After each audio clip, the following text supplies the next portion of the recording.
Wiatr kołysze w locie ćmy. Hello and welcome back in another episode of the Witcher Old World board game. This time we're gonna paint the Griffin, another monster from this game. As you can see on the reference card, we have again the card from the board game and the card game event. The other cards, as you can see, have a bit of a better color indication. However, you can see quite a lot on both of them that, you know, the body of our Griffin is kind of like a lion fur color with the dark feathers. I download a couple pictures from the internet, and particularly the one you can see now with the kind of like a turquoise feather ends. I really like that, so I hope to go this direction and paint something similar to that. But feel free, you know, to paint your monsters whichever you prefer. The model was primed with the black primer from Citadel, and previous to that I used some green stuff to cover the gaps as the miniature was built from a couple of pieces. Our first color is German Grey, and we're gonna do the dry brushing on the whole model. Just don't forget when you're doing the dry brushing not to go too deeply into the recesses. We want them to remain black, and we cover all the surfaces gently using the brush mainly in one direction, not to go over too much into the recesses. We will be adding a bit of Ivory into our German Grey, and we will be covering the dry brushing technique in a couple of stages, just to bring the edges a little bit further. And again, in that model there are again quite a few spaces that are very hard to reach, so you probably might need to use a couple of different brushes.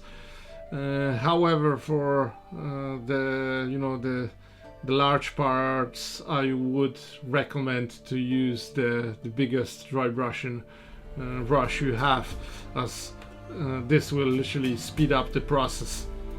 As you can see now, I'm adding a bit more Ivory into that mixture, and in a couple of stages we apply in a couple different shades of grey.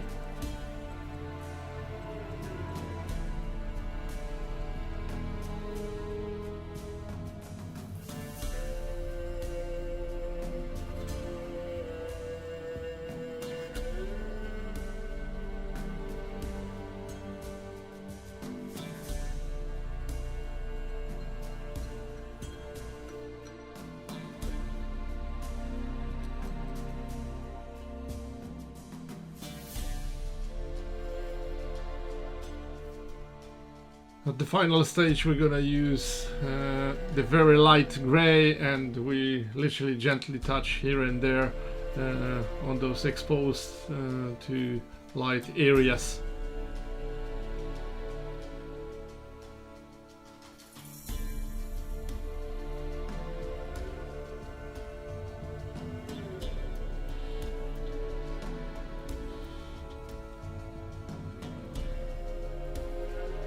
Next we're gonna use the dark sea blue from Vallejo, and again we're gonna do a wee of the dry brush. I add a little bit of Ivory just to soften the color, and I literally kind of draw a line on the wings while dry brushing. I don't want the whole wings to be that color. It's literally the middle part of the feathers. And again, I'm doing the same on the head and the tail top.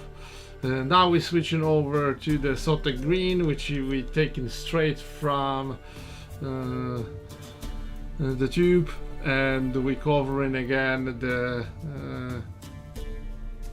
that part of the wings and the head. Now we add a little bit of the Wrapstone glow to create a kind of like a turquoise color, and very gently here and there we're gonna add a little bit of that nice turquoise color to the feathers.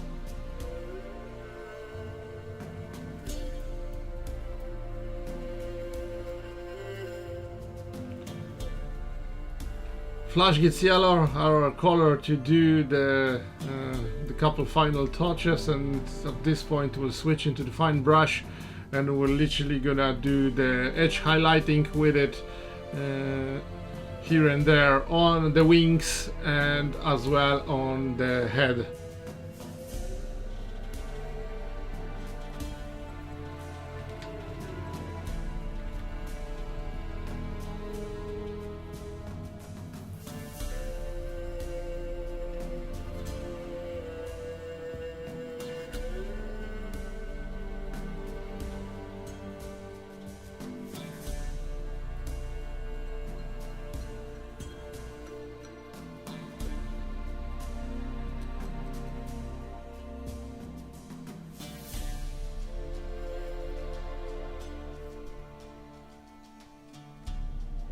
Now we're gonna switch over to two brown colors. The first one, Dryad brown, and we're gonna cover the remaining parts of the wings, the top and the bottom.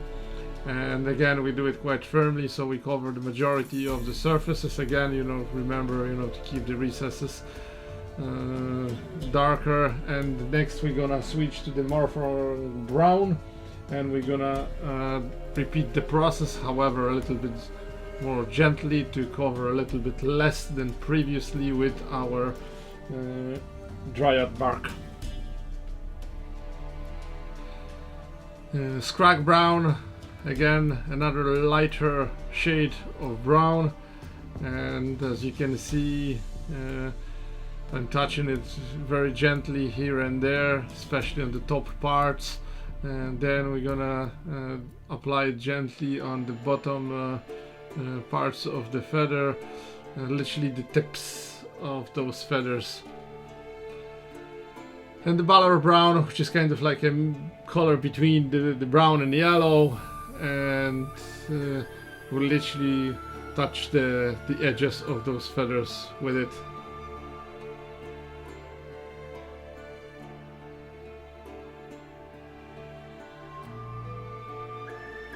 Next, I'm mixing again our gray, German gray, with the ivory, our original mix, and we do kind of like a pattern on those feathers on the bottom of the wings. As you can remember on the reference cards, on every single picture that we use, Griffin has a kind of like a pattern on the feathers. Either in the line, I decided to do something like a wee tent shape, and again we're gonna highlight that a little bit with the brighter shades of gray, and once that, we're gonna do a little bit of the dry brush over it, just to blend that a little bit better with the rest of the model.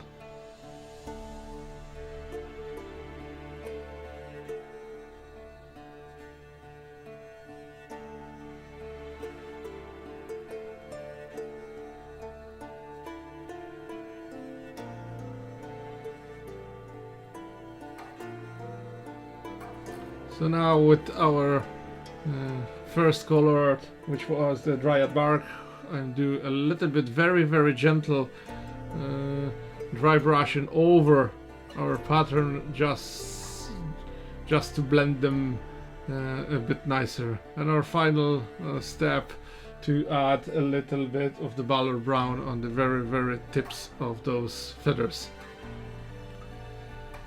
Dryad bark as well will be our main color for the body. So with this color we paint the whole body of our Griffin, and again remember, you know, to have the paint pretty thin, so add a lot of water because we don't want that paint to we want that paint to be a bit of transparent. In our next step we will be using the XV88 and we will be adding it in a number of stages to our brown tone, and we will be doing the highlighting.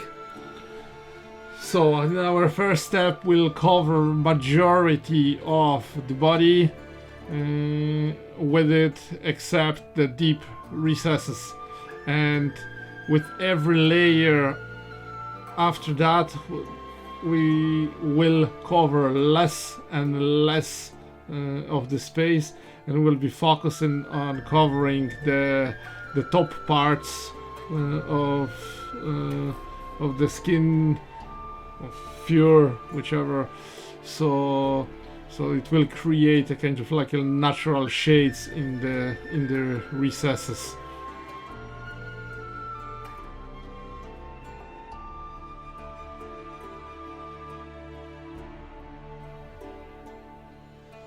Using the stone will covering the main body, the tail, then the beginning of the wings, but also don't forget that there is a bit of face of our monster that needs to be looked after at this point as well.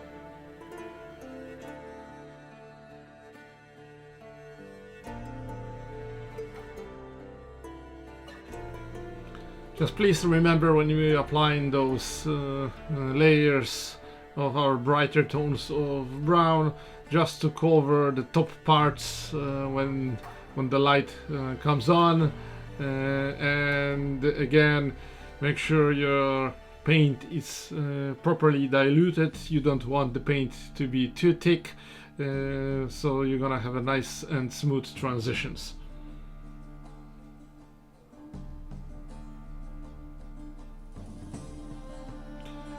This is probably the longest process of painting these monsters, so just make sure you know you spend enough time, don't rush, so you're gonna achieve the best results towards the end.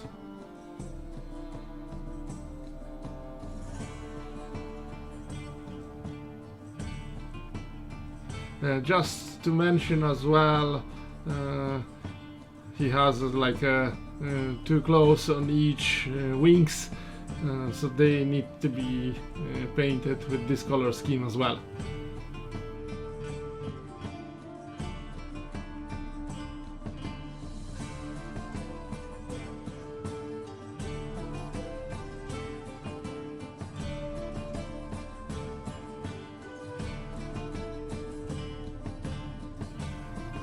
Now, as you can see, we have a pretty bright brown tone, which is nearly matching the pure XV88. However, it's not our last word. We will be adding another color to brighten it further, so just stay with me. Also, just to mention that our initial dry brushing with our gray tone on the body helped to create better shades on the recesses, so when you apply your first color, which was our Dryad brown, you already get a little bit darker spots in those recesses, which helps to create the nice skin look towards the end. Now, as I mentioned previously, we will be brighten our tone a little bit further, so this time we use the Kislev flesh to our brown, and we will cover a little bit on those exposed parts, as you can see. So be careful while you're doing that. You need to be quite precise at this process, just not to destroy what you achieved previously.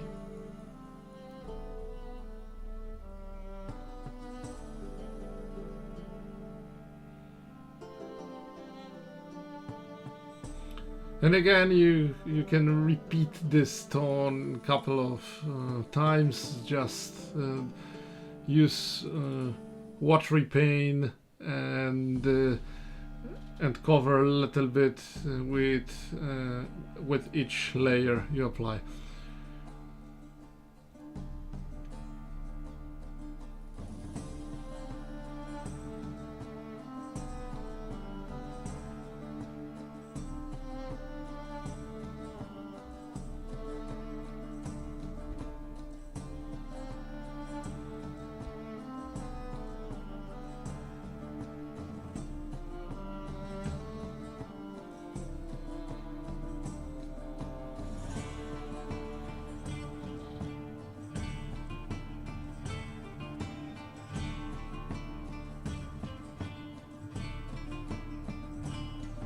As you can see now, we're using a very bright tone.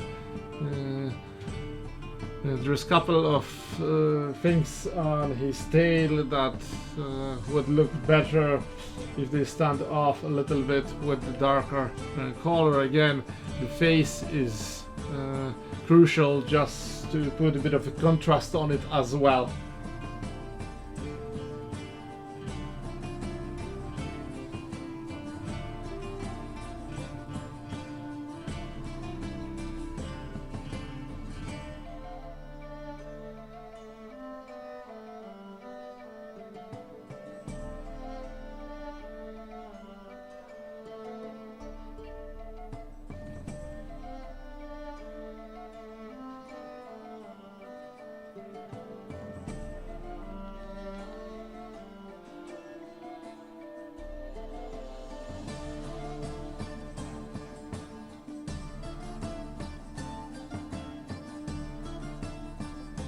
Now just the final touch with our turquoise was the tip of his tail.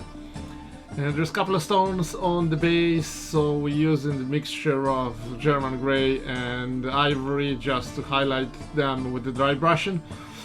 And so that's how the model presents so far. The Bugman's glow and the Mephiston red is the mixture we're gonna use for the tongue, and then the pure Bugman's glow we're gonna cover the entire mouth of our monster. As you can see now, I add a little bit of the Mephiston red just to highlight that a little bit further.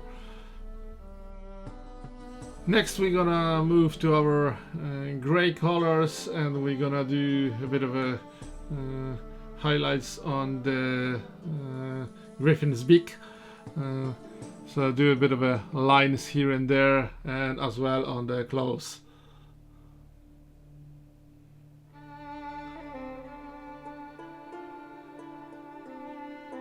For a couple top parts of the Griffin's beak and claws, I will be adding a little bit of the black just to stand off a little bit.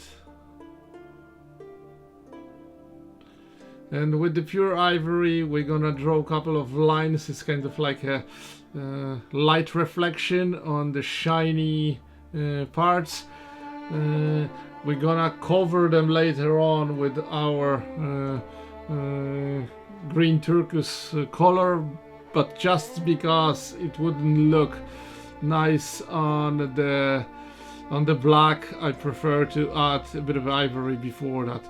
And as well, the eyeballs, we cover them with the eyes with the ivory initially. So now we're back to our turquoise, and we paint over those white lines we we did previously in the previous stage. So we're doing them on the claws and the beak.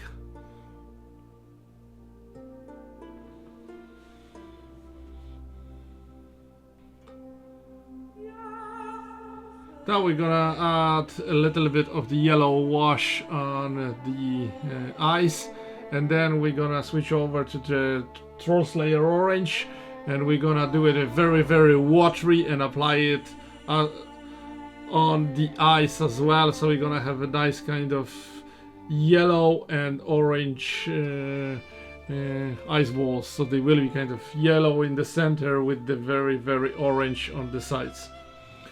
For the base itself, I decided to apply the technical from Citadel, which is the Armagedon's Dunes, and we apply it all over the base, just to kind of create desert steppe soil, obviously except those rocks here and there. While that getting to dry a little bit, we draw a line on the eyes just to finish them off.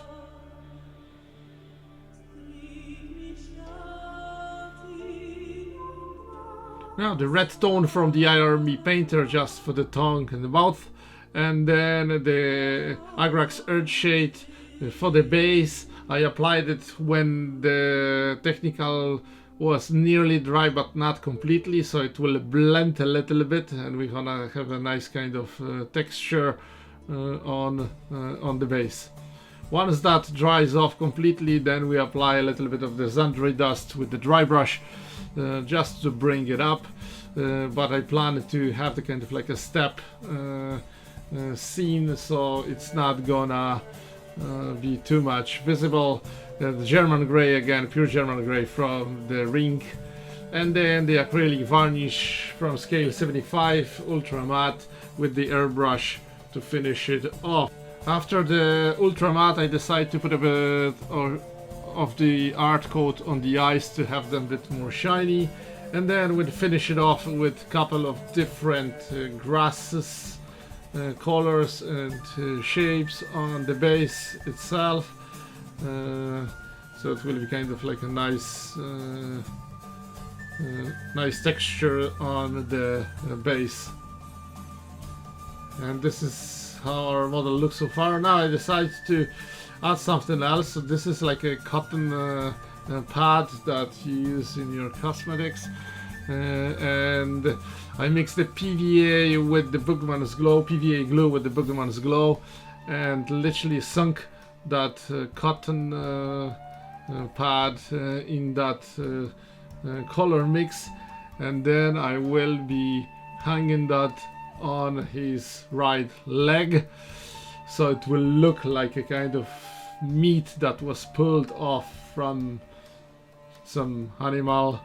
And then the next step is the blood for the blood god. The first step is to water it down and add it while the glue is still wet, and once that's done you get a little bit of that thick blood directly from the pot, and stick in a couple of patches here and there, also as well on that wee grass underneath and the bottom of that meat. So this is our model fully painted.